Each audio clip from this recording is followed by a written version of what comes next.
Few central bankers have had a busier 4 years than South Korea's Lee Ju-yeol. Since April 2014, Gov.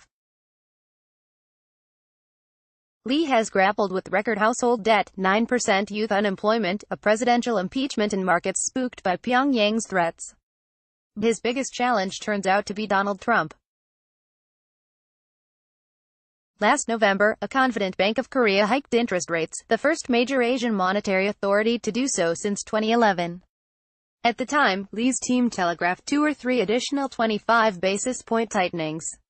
That confidence has not aged well, due largely to the U.S. president's escalating trade war. In May, the White House slapped tariffs of 25% on steel and 10% on aluminum. Last month, it was 25% on some $34 billion of goods from China, by far South Korea's main trading partner. Now Trump is upping that to $50 billion, on the way to as much as $500 billion. He also proposed a 25% tax on car imports, a huge potential blow to Korea Inc. The uncertainty is wreaking havoc with exports. A 6.2% annual gain in July was less than half the 13.5% increase in May. Exports fell 0.1% during June. It is anyone's guess how exports fare in August, but the trajectory of related data is unencouraging. Factory activity contracted for a 5th straight month, according to the Nikkei Purchasing Managers Index. The July reading of 48.3 marked a 20-month low. The drops in both output and new orders fit with signs of slowing job growth. In the first 6 months of 2018, Korea added roughly 836,000 jobs, less than half the pace from a year earlier. On Friday, investors will get a fresh read on job growth in Asia's 4th biggest economy. Odds are, it will not augur well for plans to raise the benchmark from 1.5% to 1.75% on August 31. Events since November's hike have Lee's team with a trickier situation than peers around the region. Last Thursday, the Philippine Central Bank raised its benchmark 50 basis points to 4%, the biggest move in a decade, to curb runaway inflation. A week earlier, the Reserve Bank of India tightened a second time in 2 months by 25 basis points to 6.5%, to support a currency under downward pressure. Lee, by contrast, faces a dilemma. What should Lee do? Delay hiking rates until later in the year. Lee's preference has been to stay the course toward normalizing monetary conditions, post the 2008 global financial crisis. The minutes from the BOK's July 12 policy meeting betray a hawkish tone. Some board members cited a widening differential with the U.S. as reason to raise the benchmark this month. Others, a desire to rein in a $1.3 trillion household borrowing bubble.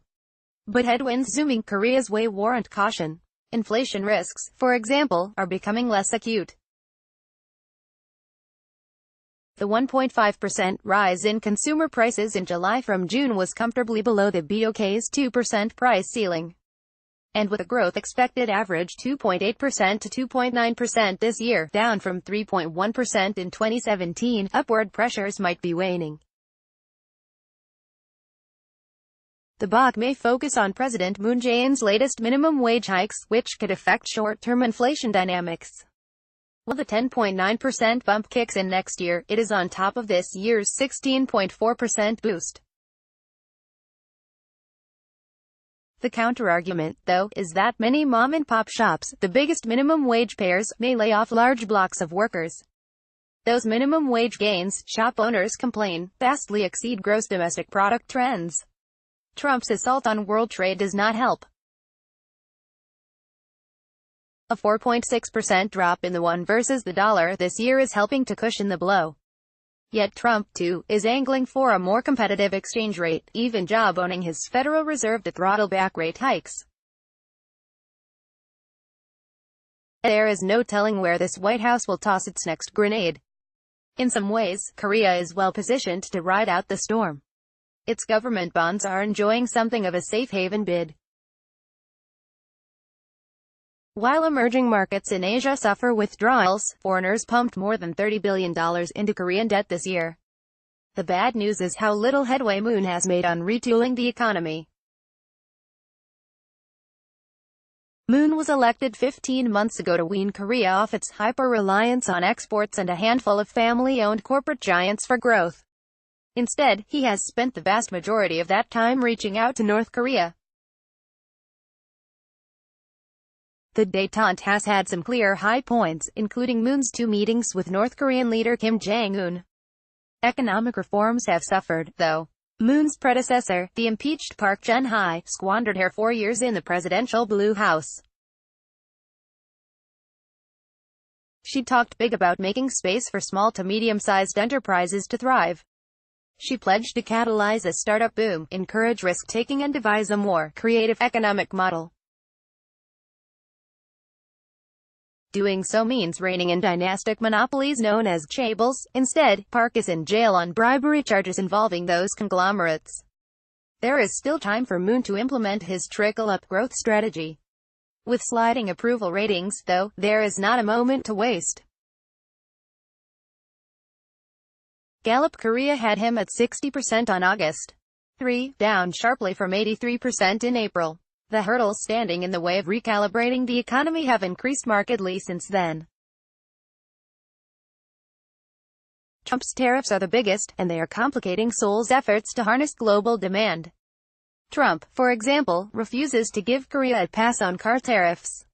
That is despite Moon's gesture as part of a revised free trade deal to increase quotas for U.S. cars entering Korea. That uncertainty is affecting production schedules, upsetting supply chains and stymieing efforts to reduce youth unemployment. Another uncertainty, tightening monetary policy at home.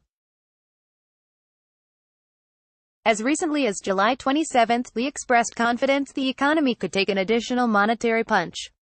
To prepare for what's to come next year and beyond, he told Parliament, there may be a need to adjust the extent of policy accommodation to secure policy room. Why risk it, though? There is an argument that steady rate hikes will enhance confidence in Korea, a sort of all-clear sign that normality has returned. It also sets up quite a contrast with a Japan stuck at zero indefinitely and a China scrambling to ramp up stimulus. Waiting a few months will not cost Lee's team much. With macroprudential tweaks, regulators can tamp down on household borrowing and other financial imbalances in less disruptive ways.